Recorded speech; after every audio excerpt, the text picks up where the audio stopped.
Good morning to all my dear students, final year students. Now I am here to deal lecture 12 regarding the same topic, digestion, process of digestion. It is part 4.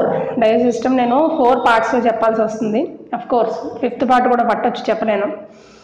So ippudu nenu ee lecture lo em cheppalanukuntunnanante absorption.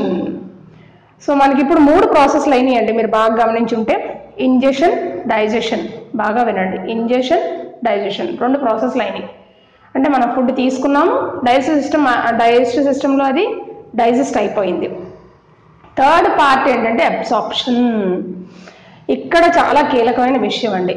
ఇక్కడ absorption అంటే అర్థం ఏంటంటే మొత్తం మనం తీసుకున్న food అంతా కూడా simpler compounds కింద మారిపోయిన తర్వాత అది మనకి నార్మల్ బ్లడ్ సర్క్యులేషన్లో కలవాలి. ఆ ప్రాసెస్ని అబ్సార్ప్షన్ అంటారు. ఆ ప్రాసెస్ని మనకి అబ్సార్ప్షన్ అని అంటారు. అబ్సార్ప్షన్ ఫ్రమ్ ద GIT అని రాశాను, గ్యాస్ట్రో ఇంటెస్టైనల్ ట్రాక్. ఎలిమెంటరీ కెనాల్కి ఇంకో పేరు ఏంటి? Gastro intestinal track. So absorption process మనకి ఎలా జరుగుతుంది అంటే, చాలామంది ఇక్కడ ఒక డౌట్ వచ్చింది నాకు ఎప్పుడే, అబ్సార్ప్షన్ ఆక్సిడేషన్ ఒకటా అండి అని అడగచ్చు. Oxidation is different from absorption. Oxidation అంటే ఏంటో నేను చెప్తాను. ఇప్పుడే డౌట్ రేస్ చేసింది నేనే కాబట్టి నేను దానికి క్లారిఫికేషన్ ఇస్తాను. సో అబ్సార్ప్షన్ అనేది మనకి 3 ప్రాసెస్లో జరుగుతూ ఉంటుంది. ఒకటి absorption from the mouth, absorption from the stomach, absorption from the small intestine. అంతే కదా, మన డైజెషన్ కూడా ప్రాసెస్ ఎలా చెప్పుకున్నాం మనం? మౌత్లో డైజెషన్, స్టమక్లో డైజెషన్, స్మాల్ ఇంటెస్టైన్లో డైజెషన్ అని ప్రాసెస్ చెప్పుకున్నాం. అలాగే అబ్సార్ప్షన్ కూడా మనకి మౌత్లో ఎంతవరకు జరుగుతుంది అంటే నిల్ అండి. అసలు మౌత్లో ఏం అబ్సార్బ్ అవ్వదండి. తిన్న తర్వాత టైలిన్తో అది మిక్స్ అవుతుంది, సెలైవరీ అమైలేజ్తో అక్కడ మాల్టోస్ కింద క్లీవ్ అయిపోతుంది. దట్స్ ఇట్ అండి. మ్యూకస్ మెంబ్రెయిన్ ఏమైనా ఉంటే ఆ మ్యూకస్ మెంబ్రెయిన్లోకి వెళ్ళి అబ్జర్వ్ అవుతుంది అని కొంత అమౌంట్ ఆఫ్ ఫుడ్ మెటీరియల్ అంటారు, కానీ that is not the right way of absorption అండి. అసలు మౌత్లో అబ్సార్ప్షన్ అనేది ఉండదండి. ఓకేనండి. నెక్స్ట్ వే ఏంటంటే స్టమక్లో అబ్సార్ప్షన్ ఏమైనా ఉంటుందా అంటే అబ్సార్ప్షన్ అంటే ఏంటంటే నేను బ్లడ్ సర్క్యులేషన్లో మనకి ఇప్పుడు క్లీవ్ అయిపోయిన అమైనో యాసిడ్స్ కానీ గ్లూకోజ్లు కానీ కంప్లీట్గా బ్లడ్ సర్క్యులేషన్లో కలవడాన్ని అబ్సార్ప్షన్ అంటాం. మనకి ఇక్కడ ఏం బ్లడ్ సర్క్యులేషన్ లేదు కదండి మౌత్లో. యాజ్ ద సేమ్ థింగ్ స్టమక్లో కూడా మనకి ఏమి బ్లడ్ సర్క్యులేషన్ ఉండదు, నార్మల్ వరకు ఉంటుంది. సెల్స్లో ఇండివిజువల్ సెల్స్లోకి వెళ్ళి ఈ ఇండివిజువల్ అమైనో యాసిడ్స్ కానీ గ్లూకోజ్లు కానీ డ్రాప్ డౌన్ అవ్వడాన్ని అబ్సార్ప్షన్ అంటాం. సో స్టమక్లో కూడా మ్యూకస్ మెంబ్రెయిన్ ద్వారా కొంతవరకు జరుగుతుంది, కానీ అబ్సార్ప్షన్లో 10%. అక్కడ కేవలం చర్నింగ్ ప్రాసెస్ జరుగుద్దండి, డైజెషన్ ప్రాసెస్ జరుగుద్ది. డిఫరెంట్ ఎమైలైజెస్లో కానీ లైపేజెస్తో కానీ డిఫరెంట్ ఎంజైమ్స్తో కానీ ప్రోటీలైసిస్ కానీ అమెల్సిఫికేషన్ కానీ జరుగుద్ది తప్పితే అక్కడ అబ్సార్ప్షన్ ఏమీ జరగదు. Note that point. So the absorption అనే వెంటనే మీకు బ్రెయిన్లో ఏం క్లిక్ అవ్వాలి అంటే స్మాల్ ఇంటెస్టైన్లో మాత్రమే జరుగుతుందని అనుకోవాలి. స్మాల్ ఇంటెస్టైన్లో అబ్సార్ప్షన్ జరుగుద్ది.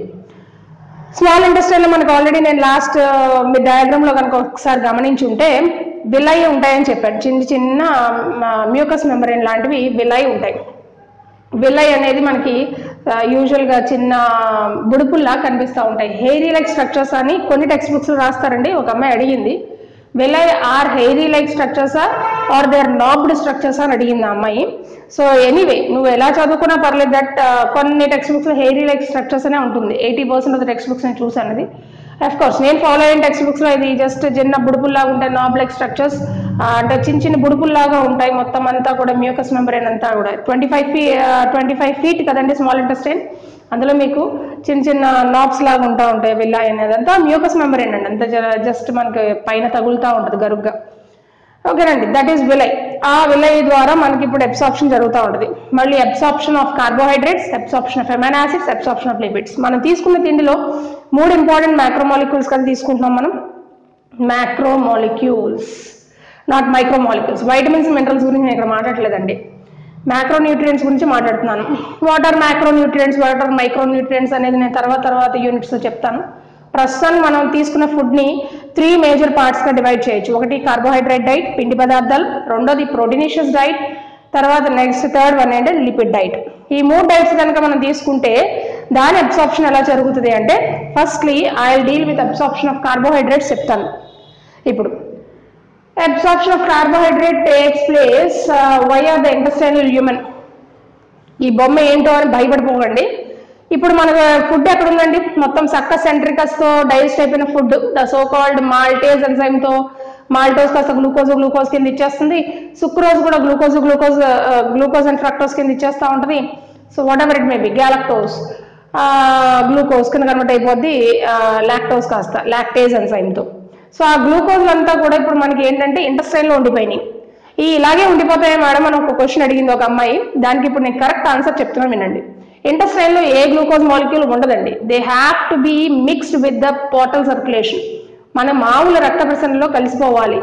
They further go into the glycolysis, whatever it may be. గ్లైకాలసిస్లోకి వెళ్తుంది, టీసీఎస్ సైకిల్లోకి వెళ్తుంది, గ్లైకోజెనిసిస్లోకి వెళ్తుంది.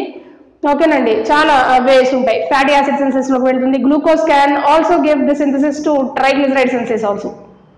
ఓకేనండి, ఇప్పుడు ఇక్కడ ఫామ్ అయిన గ్లూకోజ్ ఇంటెస్టైన్లో ఉన్న గ్లూకోజ్ ఆ అమ్మాయి అడిగిన ప్రకారం అయితే ఇంటెస్టైన్లో ఉండిపోతుందా అని అడిగింది అమ్మాయి. No, not at all. Intestine నుంచి ఇప్పుడు అది పోర్టల్ సర్క్యులేషన్లోకి వెళ్తుంది. పోర్టల్ సర్క్యులేషన్ అంటే ఏంటంటే నథింగ్ బట్ సెల్స్, సెల్యులర్ ఫ్రాక్షన్లోకి వెళ్తుంది. అంటే ఎక్స్ట్రా సెల్యులర్ ఫ్రాక్షన్లోకి వెళ్తుంది. అది వెళ్ళి సర్క్యులేషన్లో కలుస్తుంది. సర్క్యులేషన్లో కలిసిన వెంటనే that particular glucose molecule undergoes metabolic reactions. All the metabolic reactions that you have covered under carbohydrate metabolism in paper 4. మీరు పేపర్ 4లో కార్బోహైడ్రేట్ మెటబాలిజం అంటే గ్లైకాలసిస్ చదువుకున్నారు, టీసీఎస్ సైకిల్ చదువుకున్నారు, గ్లైకోజెనిసిస్ ఇండివిజువల్ గ్లూకోజ్ మాలిక్యూల్ నుంచి ఇప్పుడు పెద్ద గ్లైకోజన్ సింథసైజ్ అవుతుంది. అవన్నీ కూడా జరుగుతాయి.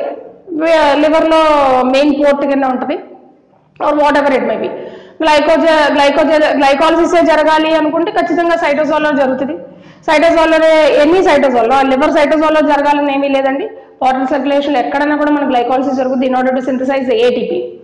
మనకి ఏటీపీ ఏమో అప్పనంగా వచ్చేదండి. ఇప్పుడు మనం ఫుడ్ తీసుకున్నాం, ఇంత ప్రాసెస్ జరుగుతుంది. ఇంజెషన్, డైజెషన్ అండ్ అబ్సార్ప్షన్ జరిగిన తర్వాత ఇప్పుడు ఈ గ్లూకోజ్ గ్లైకాలసిస్ కింద మెటబాలిక్ రియాక్షన్స్లోకి ఎంటర్ అయిన తర్వాత తద్వారా మనకి టీసీఎస్ సైకిల్లోకి వెళితే ఏటీపీస్ వస్తాయి. సో మనకి తింటేనే శక్తి అంటారు చూసారా, ఆ మాట అనమాట. సరే, ఇప్పుడు అబ్సార్ప్షన్ ఎలా జరుగుతుందంటే ఇంటెస్టైన్లో ఉంది. మీకు ఇక్కడ ఇంటెస్టైనల్ వాల్ ఉందనుకుందాం. ఇంటెస్టైన్ అంటే స్మాల్ ఇంటెస్టైన్ మాట్లాడుకుందాం. ఇంటెస్టైనల్ వాల్ ఉంది, plasma membrane which is nothing but plasma membrane. ఇప్పుడు ఆ ఇంటెస్టైన్లో ఉన్న గ్లూకోజ్ మాలిక్యూల్స్ సైటోజోల్లోకి వెళ్ళాలి in order to undergo the glycolysis. అది ఎలాగో చూద్దాం. హ్యూమన్ నుంచి has the plasma membrane of any organ is selectively permeable and not permeable at all.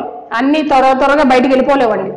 So ఖచ్చితంగా వాటికి ఒక పర్టికులర్ పోర్ట్ సిస్టమ్ ఉండాలి. మరి ముఖ్యంగా మ్యానోస్ లాంటి మోనోసాకరైడ్స్ తీసుకున్నాం అనుకుంటే ఇది నార్మల్గా డిఫ్యూజ్ అయిపోతూ ఉంటాయండి. ఇంటెస్టైన్లోంచి నార్మల్గా సైటోజోల్గా డిఫ్యూజ్ అయిపోతూ ఉంటుంది. అదే గ్యాలక్టోస్కి గ్లూకోజ్కి ఒక స్పెషల్ క్యారియర్ సిస్టమ్ కావాలి. నువ్వు ఇక్కడ ఏ క్యారియర్నైనా ఊహించుకోవచ్చు, కార్నిటైల్ లాంటి క్యారియర్ని కానీ దేన్నైనా కానీ ఊహించుకోవచ్చు. ఈ మొబైల్ క్యారియర్ని ఇంటెస్టైన్ ల్యూమన్లో ఊహించుకుంటే ఇంటెస్టైన్ ల్యూమన్లో మొబైల్ క్యారియర్ వస్తుంది. గ్లూకోజ్ని పిక్ చేసుకుని సైటోజోల్లో డ్రాప్ చేస్తూ ఉంటుంది. This is the duty of the glucose that will be transported from the intestine to the సైటోజోల్.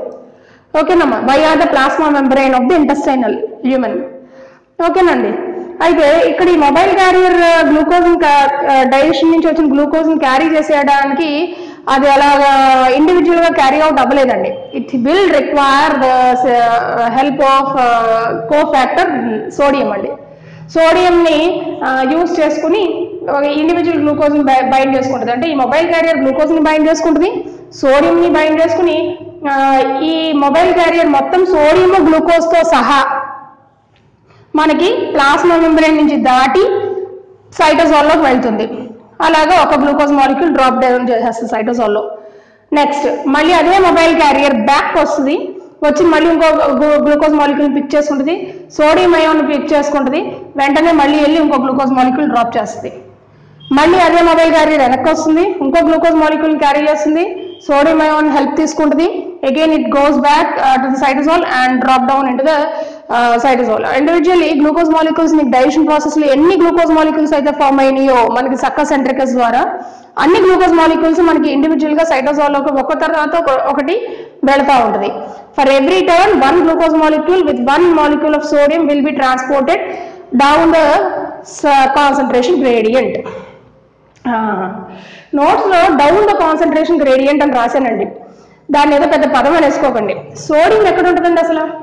మనకి సోడియం ఎప్పుడు సైటోజోల్లో ఉంటుందండి, పుష్కలంగా ఉంటుంది సైటోజోల్లో. మరి ఇప్పుడు అది అగైనెస్ట్ ద కాన్సన్ట్రేషన్ గ్రేడియంట్ వచ్చినట్టే కదా. ఒక ఇంటెస్టైన్లోకి వచ్చి అది హెల్ప్ చేస్తుంది in order for the mobile carrier in order to carry the glucose molecules over to the cytosol. So అది ఖచ్చితంగా అగైనెస్ట్ ద కాన్సన్ట్రేషన్ గ్రేడియంట్ వస్తుంది. అంటే దాని అస్తిత్వమైన ప్లేస్ కాదు అది, సైటోజోల్లోనే ఉంటుంది సోడియం.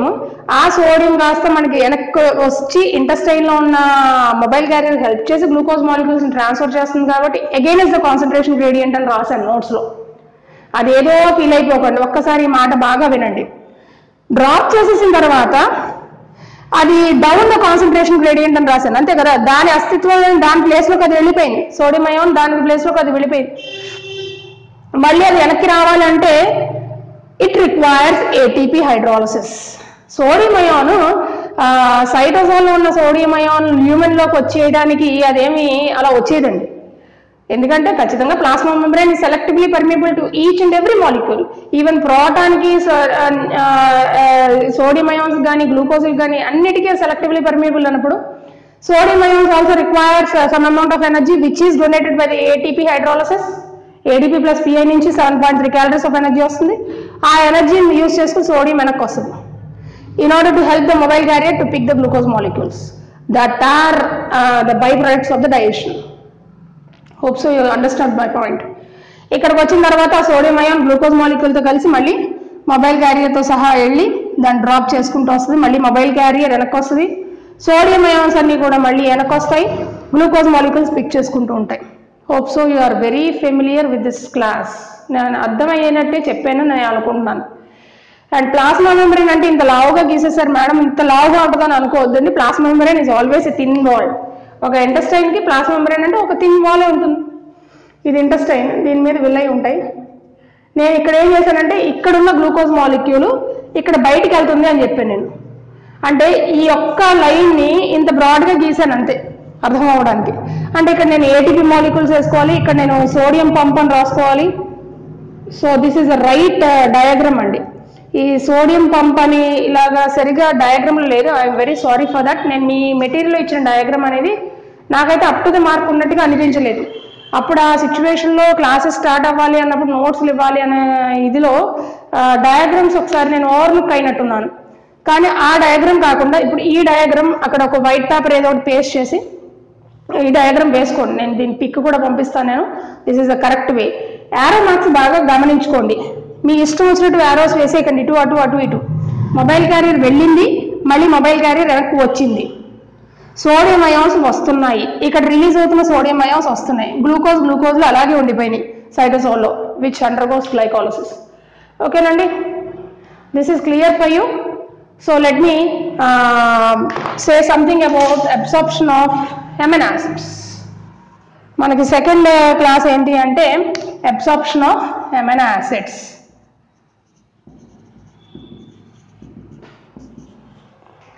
అమైనో యాసిడ్స్ కూడా సేమ్ ఎక్స్ప్లెనేషన్ ఉంటుందండి, సేమ్ థింగ్. ఇప్పటివరకు నేను ఏం మాట్లాడాను అదే. అయితే ఒకటి, అమైనో యాసిడ్స్ మనకి రెండు రకాలు ఉంటాయి. డి అమైనో యాసిడ్స్ ఒకటి, ఎల్ అమైనో యాసిడ్స్ ఒకటి. డి అమైనో యాసిడ్స్ అన్ని కూడా డైరెక్ట్గా సింపుల్ డిఫ్యూజన్ ద్వారా మ్యూకస్ మెంబ్రేన్ ద్వారా వెళ్ళిపోతూ ఉంటుంది, పోర్టల్ సర్క్యులేషన్లోకి కలిసిపోతూ ఉంటాయి చాలా ఈజీగా. ఇంటెస్టైన్లో వచ్చిన ప్రతి అమైనో యాసిడ్ డి అయితే కనుక they will be directly gone and they will be directly joined into the portal circulation. Cytosol కలిసిపోతాయి. ఇటు వచ్చి L amino acids they require again the mobile carrier system అవసరం అవుతుంది. ద సేమ్ థింగ్ అండి. ఇప్పటివరకు నేను ఏదైతే చెప్పానో గ్లూకోజ్కి గ్యాలక్టోజ్కి ఇట్లా జరుగుతూ ఉంటుందండి కార్బోహైడ్రేట్స్ విషయంలో. మ్యానోజ్ లాంటివి సింపుల్ డిఫ్యూజన్ ద్వారా వెళ్ళిపోతాయని చెప్పాను. ఎల్ అమైనో యాసిడ్స్ అన్నీ కూడా మనకి ఒక మొబైల్ క్యారియర్ ద్వారా మనకి నేను అమైనో యాసిడ్స్ అనేది షార్ట్ ఫామ్లో రాస్తున్నానండి. అమైనో యాసిడ్స్ అన్ని కూడా మొబైల్ క్యారియర్ ద్వారా సోడియం హెల్ప్ తీసుకుని they will be going via the plasma membrane of the intestinal lumen into the cytosol where each one of the amino acids will be drop down. మనకి ఒక్కొక్క amino acids drop అయిపోతూ ఉంటాయి.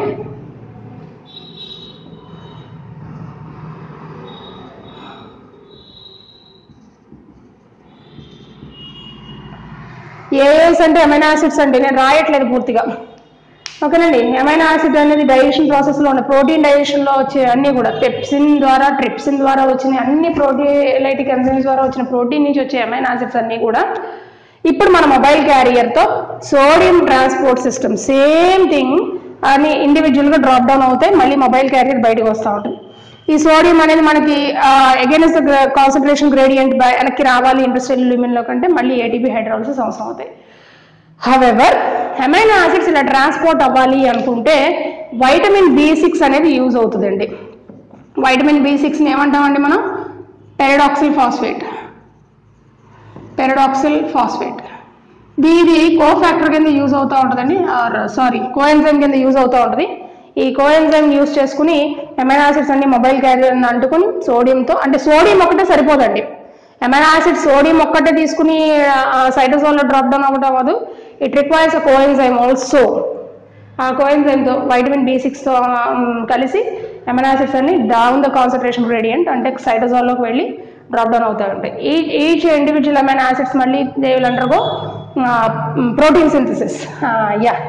Amino acids అన్ని ఇప్పుడు ఏమవుతాయండి, వాటి వల్ల మనకి ఏమి శక్తి వచ్చేది, ఓకేనా? ప్రోటీన్ సింథసైజ్ అవ్వచ్చు. ఎలాగా? మీ మాస్టర్ చెప్తారు కదా ఇప్పుడు బయోటెక్నాలజీ పేపర్లో, ట్రాన్స్లేషన్. అమైనో యాసిడ్ పూల్ నుంచి ఒక్కొక్క ఎఫ్ మిథియోనిన్ వచ్చి ఒక్కొక్క ప్రోటీన్ అమైనో యాసిడ్ని తీసుకుంటా ఉంటుంది. ఒక్కొక్క జెనెటిక్ కోడ్ వచ్చి మళ్ళీ ఒక ప్రోటీన్ సింథసైజ్ అవుద్ది, పాలీపెప్టైడ్ సింథసైజ్ అవుద్ది. మన బాడీలో పాలీపెప్టైడ్స్ ఎలా సింథసైజ్ అవుతాయి? ట్రాన్స్లేషన్ ప్రాసెస్ ఎలా జరుగుద్ది? ఇలా జరుగుద్ది. మీరు తీసుకునే ఫుడ్లో ప్రోటీన్ ఉంటే ఆ ప్రోటీన్ అంతా కూడా మనకి ప్రోటీన్ సింథసిస్లో ఉపయోగపడుతూ ఉంటుంది, which is a very important for the genetic coding and gene formation of gene, isn't it? So an amino acid can't give so much of energy and it can't synthesize proteins in essence. అంటే మనకి ఆ protein వల్ల ఏటీపీలు ఏమొచ్చేయో కానీ protein synthesis మాత్రం జరుగుతూ ఉంటుంది. మన బాడీలో పుష్కలంగా అమైనో యాసిడ్స్ ఉండాలి. సో ఇప్పుడు ఈ అమైనో యాసిడ్స్ అన్ని మళ్ళీ ఎక్కడికి వెళ్తాయండి, తర్వాత దాని యొక్క గతి ఏంటి అని అడగచ్చు డౌట్స్. అందుకే నేనే డౌట్ రేస్ చేసి చెప్పాను. నెక్స్ట్ ఇంకా చాలా డౌట్స్ అడిగారండి ఎవరో నన్ను, చాలా డౌట్స్. నేను అన్ని ఒక చోట రాసుకున్నాను, write-up. Don't worry, I will clarify all the doubts after this digestion process అయిపోయిన తర్వాత, అబ్సార్ప్షన్ కూడా అయిపోయిన తర్వాత నేను ఖచ్చితంగా ఒక విడిగా వేరే వీడియో చేస్తానండి. చాలా డౌట్స్ అడిగారు వాళ్ళు, ఆ డౌట్స్ని అన్ని నేను క్లారిఫై చేస్తాను. Don't worry about the doubts. So in the next lecture, let me say something about the absorption of lipids. Until then, have a good time.